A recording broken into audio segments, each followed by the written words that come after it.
5.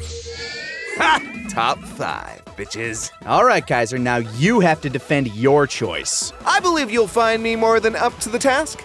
This technique isn't one of the most popular in the entire franchise, and it belongs to a character who, while a staple of the series since the very beginning, has long since become a secondary character in every regard.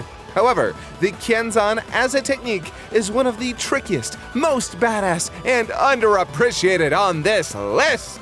While a majority of techniques in Dragon Ball, especially the most famous of them all, are concussive and explosive, this one is all about slicing and a dicing. An energy disc so thin yet so powerful, it threatened to decapitate Nappa, an opponent far stronger than Krillin, only having missed its target because Vegeta was smart enough to notice it before his partner could be permanently shortened. And after that, it would manage to dismember a part of Frieza's tail, an opponent, I should emphasize, literally thousands of times stronger than him. In stark contrast with many of his peers, Krillin created a technique that could potentially handle any opponent, no matter the gulf in strength. It's implied that there's no organic being that could withstand the razor's edge of the Kenzan. Not including anime filler bullshit. This elevates it phenomenally for me, especially when you factor in its awesome design and killer pose. But that's not all. This handy-dandy amputator comes with multiple settings. You can toss it and forget it, or you can manipulate it with your ki, like Yamcha's Spirit Ball, to follow your opponent. Want to use more than one at a time? Multiply that bitch! Their dexterity better be maxed, or they'll be losing more than just a little off the top.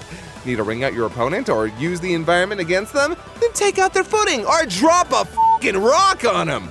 You can't lose with the Kenzan. Unless you miss. Which Krillin does. Like, all the time. He kind of never actually hits anyone dead on. No, except Cell, but then it just... I said that doesn't count! Sorry. Okay, look, yeah. There have been more misses than hits. But hey, you miss every shot you don't take. And he takes a lot of shots. This is actually one of the most frequently used techniques in the entire series, even if it's not always explicitly called the Kenzan. Yeah, sometimes it's called Destructo Disc! Ugh, that name is so corny. Okay, what would you have called it in English? Simple, just call it Razor Disc. Oh, I know somebody with a Laserdisc player. Great video quality.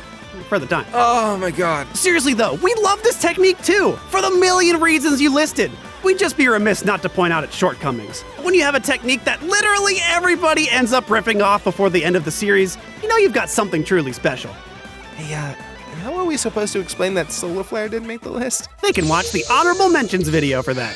Fun fact, if you choose Taka's voice in Xenoverse 1 and 2 when you create a character, he says, "Pizza time!" when he uses the Kenzan. Hey, does anyone hear music in the background?